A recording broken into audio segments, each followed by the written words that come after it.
Olá, seja bem-vindo a mais uma de nossas mensagens. É um prazer ter você aqui novamente e eu quero agradecer pelo carinho, pela atenção que você tem dedicado a esse ministério. Quero também fazer o meu agradecimento aos que têm colaborado conosco, enviando e-mail, incentivando o trabalho, deixando sugestões, críticas também, né? Porque as críticas fazem parte da construção do entendimento, então é importante que elas existam. Quero agradecer aos que têm visitado o nosso blog e deixado ali um comentário em cada post. Muito obrigado a vocês. Também os que têm visitado nosso canal no YouTube. Muito obrigado. É um prazer aí saber que você tem acompanhado e incentivado o trabalho desse ministério. O tema que eu quero abordar nessa oportunidade é alienação. Mas eu não quero que você pense que eu estou tentando ou pretendendo elevar o nível intelectual da mensagem ou sofisticar os nossos estudos. Não é nada disso. Eu sei que esse termo, ele não é muito usual no nosso cotidiano, então pode dar essa impressão. Mas você vai ver durante a mensagem que eu pretendo manter as coisas bem simples, até porque eu sou uma pessoa também simples e não há razão ou motivo para mim querer fazer as coisas de uma outra forma. Bom, então a primeira coisa a fazer é simplificar esse termo, essa palavra alienação, colocá-la em termos em sentido mais simples para poder entendermos como ela é abordada ou apresentada aqui na mensagem. A palavra alienação, ela é variante do termo alienar, assim como um alienado ou alienante, tudo quer dizer a mesma coisa. E essa palavra significa basicamente transferir o domínio de uma coisa para uma outra pessoa, né? Ou alucinar, arrebatar, criar um sentido de ilusão, um efeito de uma manipulação sobre a consciência de uma pessoa para que ela entenda uma coisa diferente do que ela é realmente. É arrebatar a consciência ou o sentido da pessoa a respeito de um determinado assunto ou de um determinado acontecimento ou objeto que seja. Alienação é esse processo de transformar uma coisa, né, através de um disfarce, dar um disfarce, uma característica diferente a uma coisa, a fim de tornar o entendimento real daquilo diferente. Enganar, iludir, seria nesse sentido. Para você entender exatamente do que eu estou falando, pense num veículo. Quando esse veículo é retirado a placa e colocado a placa de um outro o veículo de um modelo similar ou coisa assim, mas que pertence a outra pessoa ou que é de outra região. E a documentação, por exemplo, desse veículo é alterada para ficar no nome de uma outra pessoa. Quando você junta tudo isso, se diz que foi adulterado ou alienado, aquele veículo, aquele objeto está alienado, porque foi produzido sobre ele alterações nas suas características originais. Para quê? Para que ele passe a parecer uma outra coisa do que era no seu original. Então, alienação, dentro do contexto que estamos dizendo, é exatamente isso. É falsificar algo com o objetivo de enganar uma pessoa. E só que a alienação, ela existe pelo menos em dois níveis.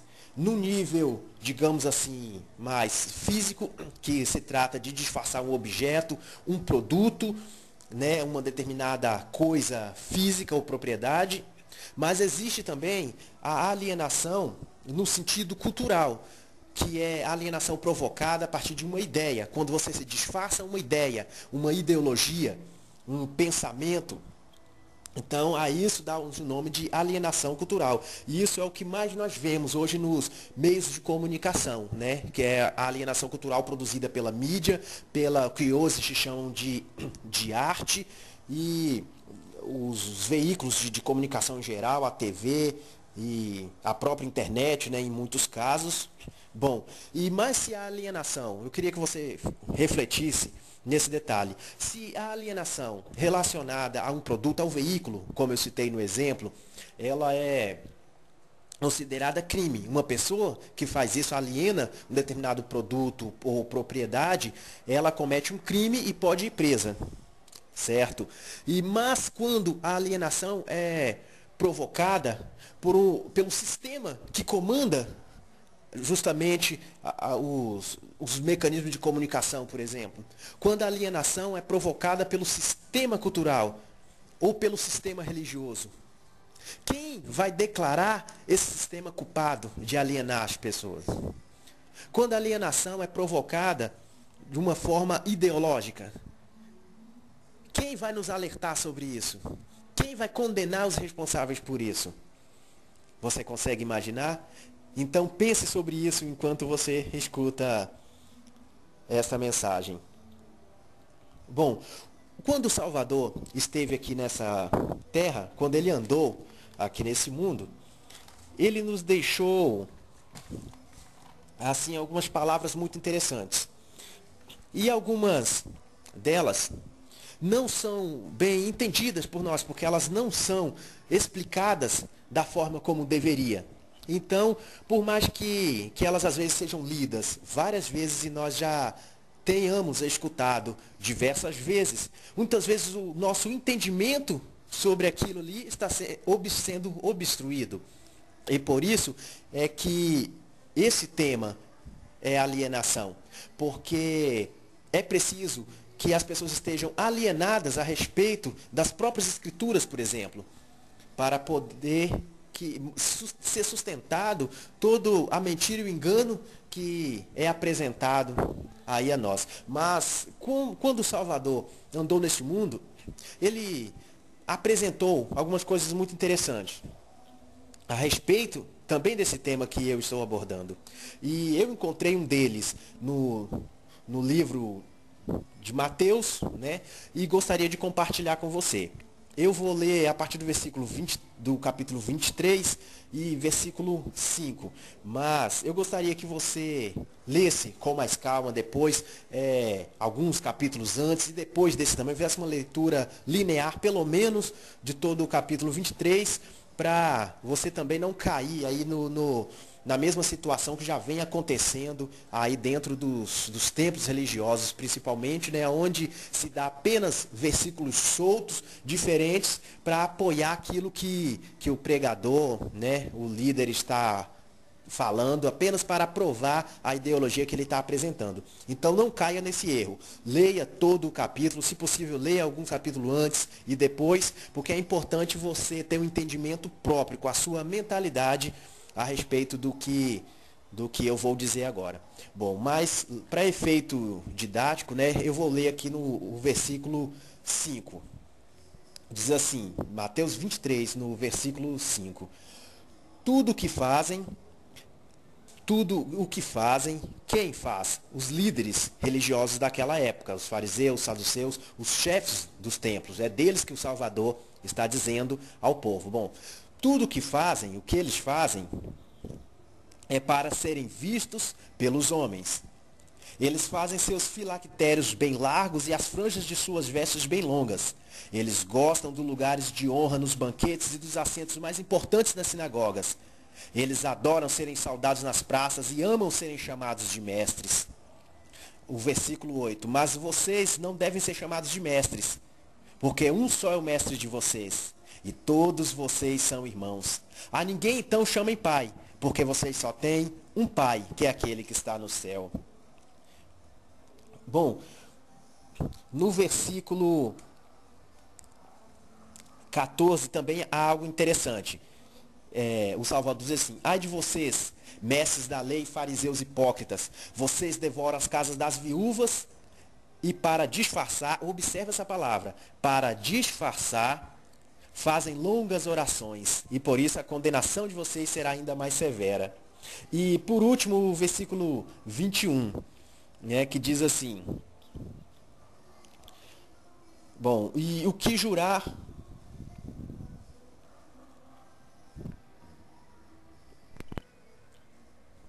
Bom, aliás, o versículo 27, né? Diz assim: ai de vocês, mestres da lei, fariseus hipócritas, vocês são como sepulcros caiados, bonitos e ornamentados por fora, mas por dentro estão cheios de ossos e de todo tipo de imundície. Bom, para entendermos o que isso tem a ver com o tema que estamos sendo abordado aqui, que estamos abordando, alienação, é preciso estudar alguns detalhes com maior clareza, com maior cuidado. O primeiro deles está logo no início do versículo 5, né, que diz assim: tudo o que fazem, lembre-se que o Salvador está falando dos líderes religiosos daquela época. Bom, os homens da lei, né, da palavra. Tudo o que fazem é para serem vistos pelas pessoas. Bom, esse detalhe é muito importante a gente analisá-lo. Por quê? Porque desde aquela época há um hábito, um comportamento muito comum na liderança religiosa que a gente conhece. O Salvador dizendo a eles, aos religiosos daquele momento ali que estavam presentes, daquela cultura, de que o que eles faziam era para serem vistos. Nós vemos hoje na atualidade que os templos religiosos cada vez mais estão sendo decorados, ornamentados, produzidos com luxo, com riqueza, a lugares onde há templos religiosos que são ornamentados de ouro, entendeu? A cúpula de ouro, a nave da igreja, os objetos, utensílios de dentro, com ouro. E tudo isso, aqui mesmo no Brasil, nós vemos até perto de nós que os templos cada vez estão mais bonitos, mais maiores, entendeu? Mas eles se destacam cada vez mais. E eu faço uma pergunta: qual o objetivo de tudo isso? Porque quando a gente observa esses templos crescerem, serem cada vez mais ornamentados, cheios de luxo e de riqueza, há uma ideia de que Deus está abençoando, de que esse templo, ele está prosperando desta forma porque está agradando ao Senhor. Mas eu gostaria que você não esquecesse o tema que eu citei logo no início dessa mensagem, que é alienação. Isso ocorre, essa nossa forma de pensar ocorre não porque é verdade, não porque é realidade que Deus está ali abençoando para aquele templo prosperar e ficar bonito e belo, cheio de luxo. Mas nós associamos a beleza e o luxo, a riqueza do templo, a bênção de Deus, a aprovação de Deus. E é sobre isso que o Salvador está falando aos líderes daquela época, que tudo que eles fazem, tudo que eles constroem, tudo que eles colocam o propósito de fazer, tem apenas uma intenção, uma razão: serem vistos pelas pessoas. E isto é algo profundo que a gente não para pensar, porque, como eu disse, quando eu expliquei a palavra alienar, nossos sentidos foram arrebatados. Foram arrebatados para não entender o significado realmente de se construir cada vez templos maiores, cada vez templos mais belos, ornamentados, com luxo, com adereços caros. Bom, é para causar visibilidade, aprovação. Bom, para você entender, recentemente eu assistindo um programa gospel na TV, e no intervalo desse programa, né, dessa programação, passou um comercial, um merchandising, a respeito de um segmento protestante que patrocinava este programa. E no comercial convidava as pessoas para ir no templo, né, dizia assim, mais ou menos assim, o comercial dizia: venha neste domingo para o grande culto de louvor e adoração na nossa igreja, localizada em tal lugar. E passava o endereço do lugar e mostrava as fotos, as imagens daquele templo muito bonito realmente, né? Com muito luxo. E aí o comercial seguia com a voz, convidando as pessoas e falando o que havia na igreja e mostrando os detalhes internos. E dizia assim o comercial, a voz dizia: aqui você encontrará climatizadores de ar-condicionado, um ambiente perfeito para você e para a sua família se sentir bem, almofadas acolchoadas, assentos em couro, e ali descrevia tudo que havia na igreja, berçário. Então o padrão daquela igreja era um padrão de alto nível. Então, todo bem ornamentado. E aí o comercial, que convidava as pessoas para assistir o culto, falava exatamente desses adereços, dessa estrutura de luxo. Então, eu fiquei pensando o seguinte: qual o objetivo, né, de que a religião, o sistema religioso apresenta para a gente sobre a existência de templos e para as pessoas irem ali? É para ouvir sobre o Salvador, sobre o Criador? Não é esse o pretexto, a justificativa da existência dos templos, das congregações religiosas? Pois então, o comercial não apresentava a palavra que você podia ouvir, que podia abençoar a sua vida, não apresentava o que você podia encontrar ali do Criador, mas apresentava justamente o que ela possui na sua estrutura em termos de luxo, de riqueza. Mas por que isso? Será que as pessoas devem ser atraídas pela necessidade de ter o Salvador em suas vidas, de ter o Criador, comunhão com o Criador, ou por causa do luxo que há naquela estrutura religiosa? Então, este é um engano que é mantido pelo sistema religioso, de que tudo que fizermos, tudo que se constrói em termos de templos, em termos de ornamentos, devem ser o melhor, devem ser cercados de luxo, mas este comportamento não foi criado agora. Esse já é um comportamento que acompanha, que sempre acompanhou os líderes religiosos. Eles fazem determinadas coisas, eles com suas construções, suas obras, são apenas para ser visto. Mas existe um propósito bem mais profundo, que se a gente analisar, a gente vai entender que o sentido, o objetivo de criar uma estrutura que causa um impacto visual é porque futuramente isso vai justificar o nível de exploração, a arrecadação que eles vão exigir dentro desses templos. Se você não acredita em mim, faça a experiência por você mesmo. Procure um templo desse ornamentado de riqueza, de luxo, e assista a uma das suas reuniões. No momento da oferta, você experimente tirar uma nota de dinheiro de pouco valor. Você será notado, todo mundo vai te olhar de uma forma estranha, porque o nível de arrecadação ali é muito alto. Todos os que estão ali estão acostumados a contribuir com alto valor, porque de alguma forma eles olham para o lado e se veem cercado de luxo, se veem cercado de beleza, se veem cercado de uma estrutura que apresenta a grandeza, a prosperidade. Então isso justifica que o líder naquele templo também faça a arrecadação de altos valores, sob o pretexto de que é para manter aquela estrutura. Só que essa estrutura não justifica a exploração que ele faz, a exploração que o líder daquele templo pretende fazer.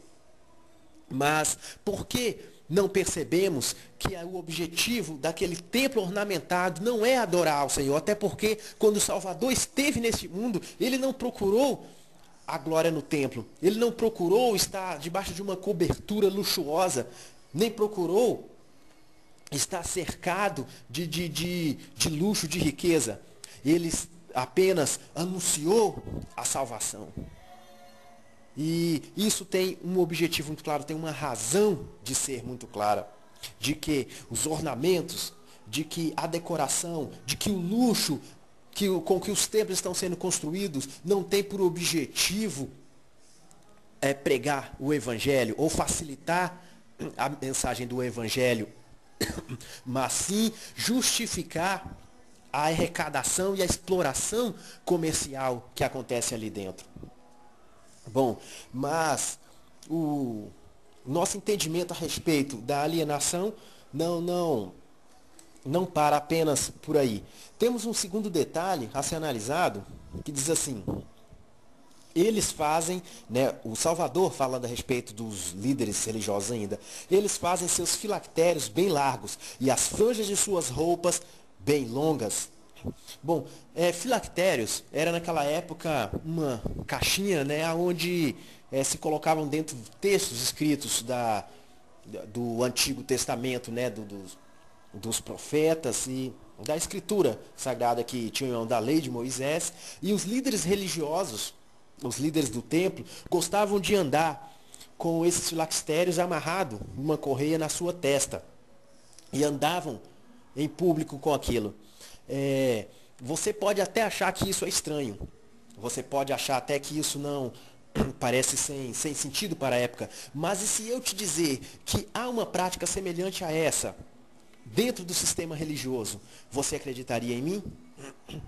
Então, pense agora em você ou em alguém que segue, que faz parte de algum segmento religioso. Quando você vai para o templo, ali assistir uma reunião, um culto, como é que você vai?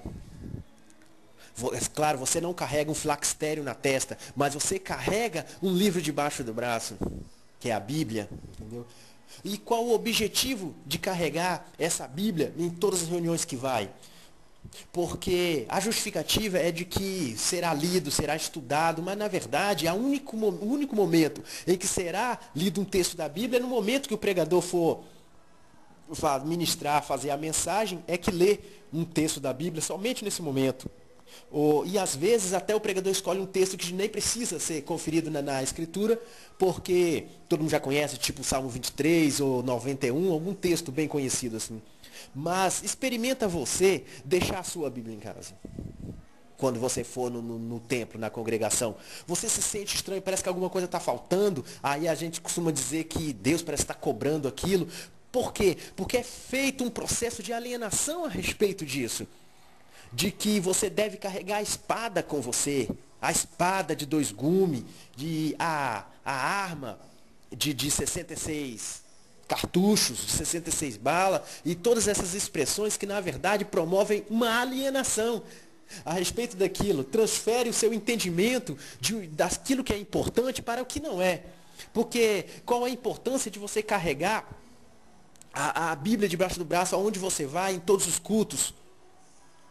É simplesmente o mesmo objetivo que estava sobre os líderes que o Salvador criticou, sobre carregar os filactérios na testa apenas para mostrar ao povo que eles tinham um entendimento, de que eles dominavam as escrituras. Mas qual o valor de andar com a palavra de Deus na cabeça se ela não está no seu coração e na sua alma? Pois essa foi a crítica que o Salvador fez, porque eles construíam obras que eram para ser vistas pelas pessoas e não vistas por Deus, porque o Senhor deseja a prática das Escrituras no seu dia a dia. E eu te digo o seguinte, a palavra de Deus, espiritualidade se pratica fora do templo. É no dia a dia, no seu local de trabalho, no seio familiar, em relação aos seus vizinhos, no lugar aonde você está. É ali que se pratica a palavra do Senhor. Pouco importa para o Criador você carregar um filactério na testa ou você carregar um livro da capa preta debaixo do braço que você chama de Bíblia, de palavra de Deus, de arma, ou de espada de 2 gumes, de espada afiada, do que quiser chamar.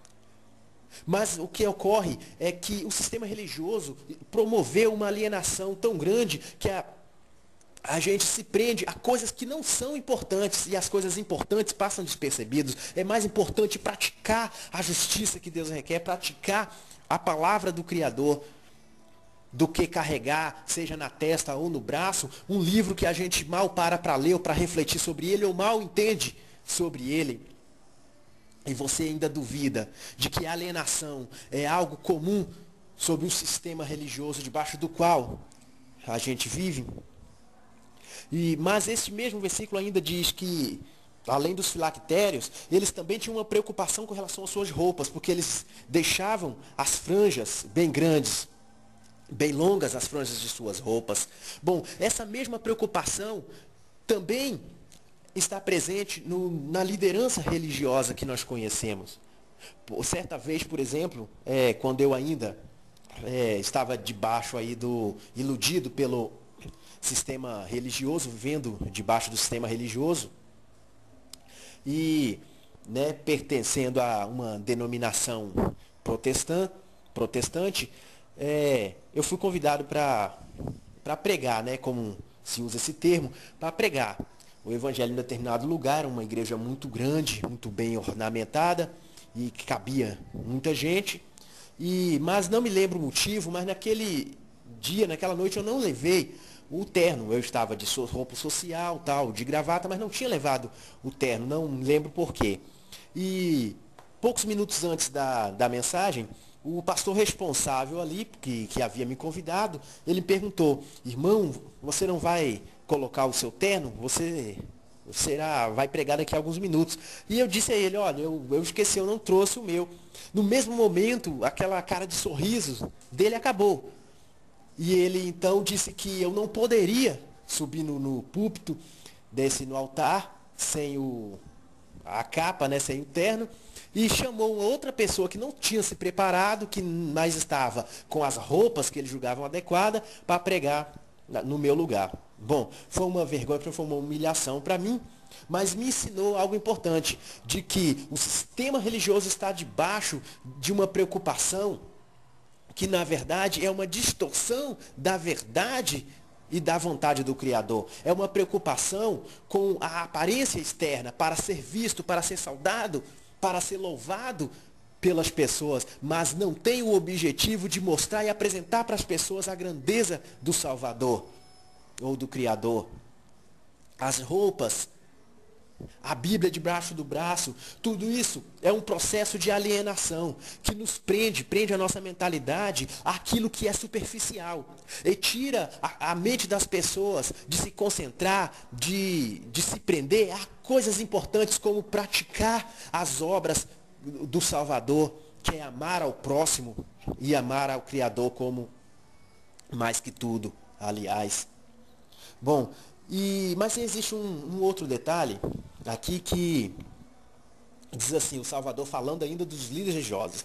Eles amam o lugar de honra e dos assentos mais importantes nas sinagogas. Bom, para você entender o que o Salvador quis dizer com isso, basta você pensar no seguinte: onde você senta quando você vai no templo religioso?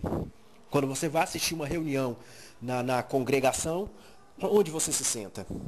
Bom, existe, no geral, pelo menos 2 lugares. Aí vai depender daquilo que você é para aquela congregação. Bom, se você é apenas um membro comum, o seu lugar será na nave, ali nos assentos comuns. Mas se você tiver alguma função como obreiro daquela denominação, o seu lugar será no púlpito, no altar. E isso parece algo simples, parece algo básico e banal. Por quê? Porque nós estamos alienados. Exatamente isso. Nosso entendimento, nossa compreensão a respeito do significado disso, nós não paramos para pensar. E por isso mantemos a mesma prática que os líderes religiosos que o Salvador criticou, que os líderes daquela época amavam os lugares de honra. Eles amavam os assentos mais importantes nas sinagogas. E não é comum, por exemplo, na sua congregação dizer: dai honra a quem tem honra.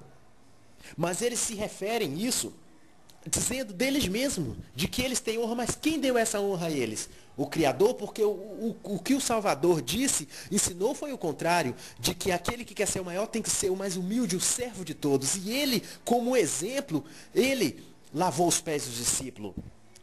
Então, se é para dar honra a quem tem honra, escolha o mais simples, o mais humilde da congregação e coloque ele no púlpito.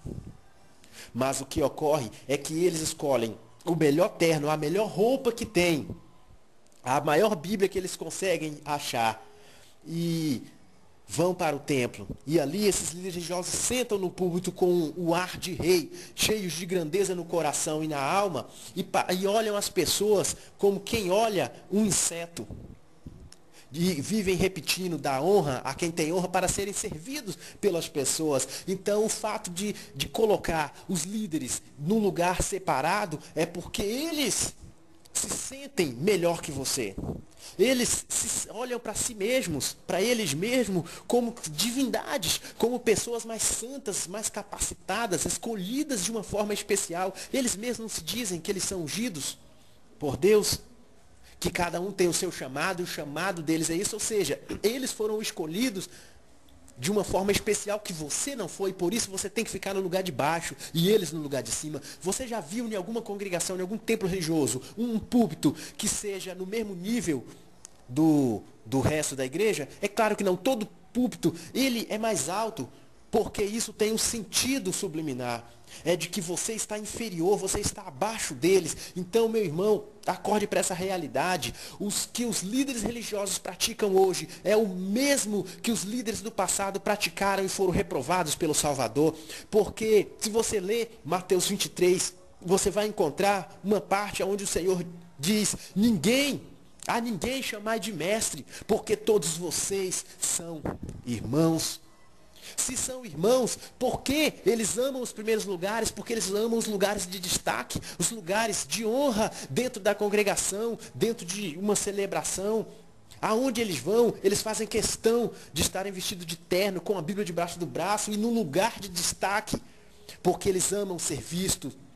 Eles amam a glória dos homens, mas quem ama a glória dos homens não ama a glória do Criador, porque o Criador valorizou a criatura mais humilde, a criatura mais esquecida de todas. Foi a esse que o Pai enviou seu Filho a buscar.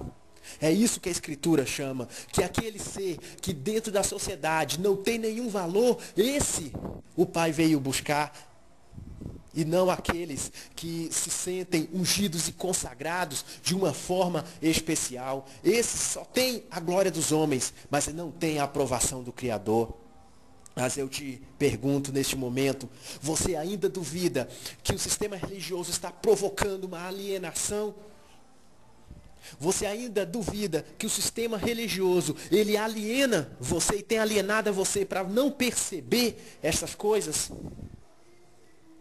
Bom, por último nós temos um detalhe ainda a ser analisado, que diz assim: eles amam, os líderes religiosos, eles amam serem saudados nas praças e serem chamados de mestres. Você encontra similaridade no comportamento dos líderes religiosos? Você percebe isso nos líderes de hoje em dia? Quando você passa na rua e encontra um membro da sua igreja, como você o cumprimenta? A paz do Senhor, irmão, não é assim que você foi ensinado? Não que haja algum mal nisso, de forma alguma. Mas experimenta não cumprimentá-lo assim. E depois, vá no templo. O seu líder chamará sua atenção. E vai perguntar se você está desviado, ou se você está atribulado, passando por algum problema. Não é assim que funciona? Por exemplo, quando uma pessoa é disciplinada ou excluída na igreja, principalmente excluída ali por causa de alguma coisa que o líder considerou pecado, o que as outras são orientadas a fazer? A não cumprimentar aquela pessoa com a paz do Senhor. É essa a realidade. Pergunte ao seu líder. Vá lá hoje no seu templo e converse a respeito disso com o seu pastor. É esse o ensinamento que é transmitido às pessoas, de que aquela pessoa está debaixo de pecado e por isso não pode ser saudada. Mas quem valoriza a saudação são os homens, porque o Criador valoriza a transformação de vida. O Criador valoriza a profundidade com que você foi tocado pelo Salvador, e não a forma como você cumprimenta. Quem amam as saudações são os falsos líderes. São aqueles que querem ser saudados diante das pessoas para serem reconhecidos como santos, como sábios, como os mestres. E é isso que o Salvador estava ensinando às pessoas, de que os hipócritas, os líderes hipócritas, é que amavam as saudações, é que faziam questão de ser cumprimentados de uma forma honrosa diante das pessoas. E o Salvador ainda diz que eles amam ser chamados de mestres. Você já experimentou se dirigir ao seu pastor pelo nome dele, o nome de batismo que está na certidão de batismo dele? Chame qualquer obreiro de alto escalão da sua denominação apenas pelo nome ou de irmão. Certamente em algum momento você vai ser repreendido porque já ocorreu comigo. E eu já vi ocorrer com outras pessoas. Eles fazem questão de que o título venha antes do nome dele. É pastor fulano de tal. É presbítero fulano de tal. É apóstolo fulano de tal. É assim que eles saudam uns aos outros. Porque eles amam serem considerados mestres. Eles amam que esse título, que os títulos que eles possuem seja apresentado às pessoas. Mas quem eles buscam honrar? Ao Criador ou a eles mesmos com esse comportamento? E você, por que você não percebe que eles estão buscando a glória deles mesmos e não a glória do Salvador? Então saia de debaixo desse jugo, quebre essa alienação. Busque o esclarecimento, porque o seu líder, ele é um líder cego. É como o Salvador disse, como está registrado no versículo 27, eles são hipócritas. Eles são hipócritas, são como sepulcros, bem ornamentados, belos e bonitos, cuidados por fora. Mas por dentro estão cheios de imundícia. Busca aquilo que o Salvador deseja para você. E não caia nas armadilhas, na hipocrisia dos seus líderes religiosos. Eu espero você aqui na nossa próxima mensagem. Espero que você tenha entendido e esteja disposto a sair desse jugo, dessa alienação que o sistema tem promovido aí sobre você. Fique na paz do nosso Salvador e eu te espero aqui na próxima oportunidade.